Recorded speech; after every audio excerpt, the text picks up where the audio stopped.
So the equipment for the optical activity experiment's pretty straightforward. Down here I've got a light source. It's literally just a bulb, so it's in this quite long arrangement, but it's just going to shine light, regular light, onto this. You can maybe see down there a mirror. I'll take some close-up video in a minute. Then on top of that I've got a polarizer, and there's a little thing I can use here to adjust the angle of the polarizer. And then there's nothing here at the moment. So what I need to do is I need to take this. And this is, you'll see this is a slightly filthy, kind of longish test tube. But the thing to note is there's actually a little base of this that's solid. So we actually want to, one second.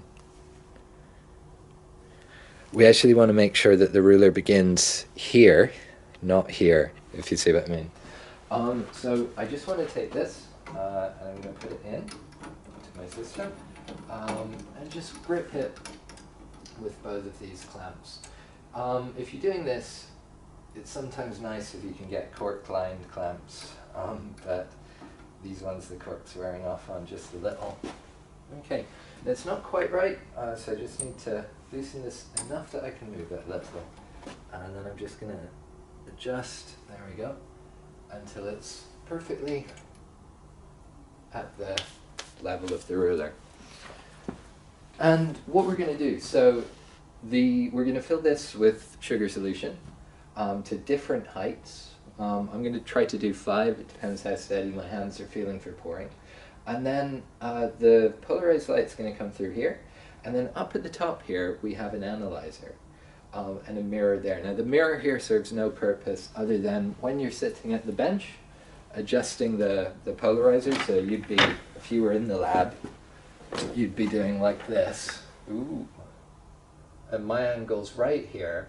Now if I look down, so if I look up, sorry, I can actually see right down through the system. So I'd be able to tell what's going on. So the key idea is we put different amounts of sugar solution in and adjust this until the light traveling through is cancelled out. And that will give us a measure of how optically active the solution is. So let's take a close-up of some of these things.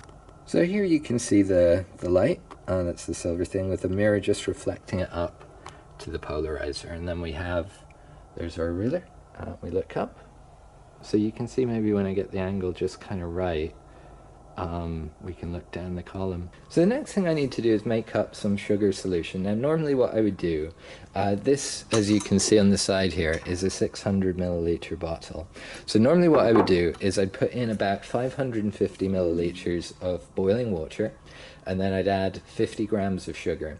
And that would be roughly the right amount of sugar to water to give us a sort of decent amount of optical activity. Last year when I did this, was it? Yeah, last year, I poured the boiling water in and I lifted the jug to add the sugar, and the bottom fell out.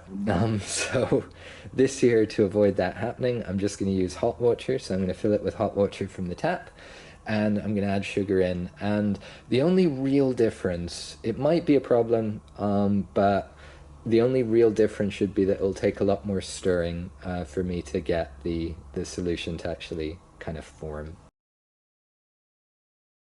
Alright, so I've got hot water from the tap in this, hopefully this will work, and I've weighed out about 50 grams of sugar into these 2 beakers, which I thought would make things feel a bit more scientific.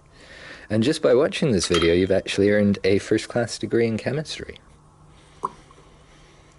Okay, so put the sugar in, and I'm just going to grab my stirring rod, which is the ruler from the previous experiment.